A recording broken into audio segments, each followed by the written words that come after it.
જી કરશન બાપુ, જે પ્રમાણે આમ આદમી પાર્ટીમાંથી રાજુ કરપડાએ રાજીનામું આપ્યું છે, શું કહેશો?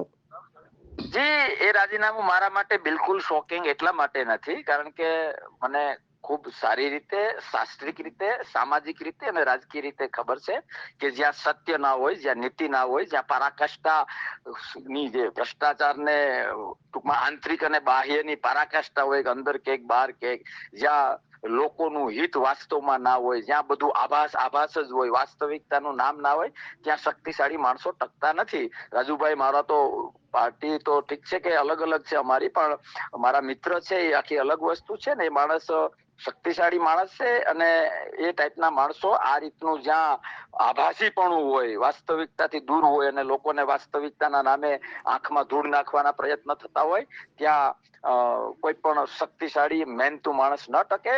એટલે મારા માટે કઈ નવું છે નહીં. અને મને તો એવું લાગે છે સમયાંતરે 15 દિવસે મહિને 15 દિવસે મહિને આવા ઝટકાઓ આમ આદમી પાર્ટીને સહન કરવાના છે, કારણ કે વાસ્તવિકતાથી દૂર છે આખી પાર્ટી.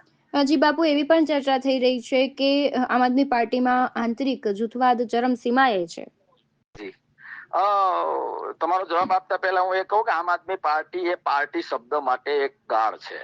કારણ કે પાર્ટી તમારે મારે સામસામું લડવાનું હોય, આઈડિયોલોજીની લડત હોય, પણ મને ખૂબ વાસ્તવિકતા મારે તમારા માધ્યમથી ગુજરાતના લોકોને, દેશના લોકોને કેવું છે કે ભાજપને ખબર પડી ગઈ છે કે એનો નફરતનો પર્વત બહુ મોટો થઈ ગયો છે અને 27માં ધોરું થઈ જાય એમ છે, 27માં કોંગ્રેસની સરકાર આવે એમ છે. એટલા માટે આમ આદમી પાર્ટીને કોંગ્રેસના મત તોડવા માટે હાથો બનાવે છે. પેલો ગલુડિયાને જેમ બટકું નાખીએ એ રીતનું સાચવવામાં આવતું હોય, એ બહુ સ્પષ્ટ રીતે છે. અને દરેક કાર્યકર્તા, હોદ્દેદારો અને આમ આદમી પાર્ટી તરફ વલણ રાખતા લોકોને મારે વિનંતી કરવી છે કે હું કહું એ કદાચ ગળે ના ઉતરતું હોય તો વાસ્તવિકતા જાણો. મારી વાતમાં સત્ય લાગે તો લોકશાહી અને બંધારણનું જેને બક્ષિસ કર્યું છે 7/12માં, જેનું નામ છે મકાનની 7/12 હોય કે જમીનની હોય, એ બધું આઝાદીની દેણ છે. અને આઝાદીની દેણમાં કોંગ્રેસનો કેટલો ફાળો છે, ઉપકાર ભૂલી જવો એ પણ એક પાપ છે. એટલે તમારા માધ્યમથી લોકોને અપીલ કરું છું કે કોઈ પણ આઈડિયોલોજીમાં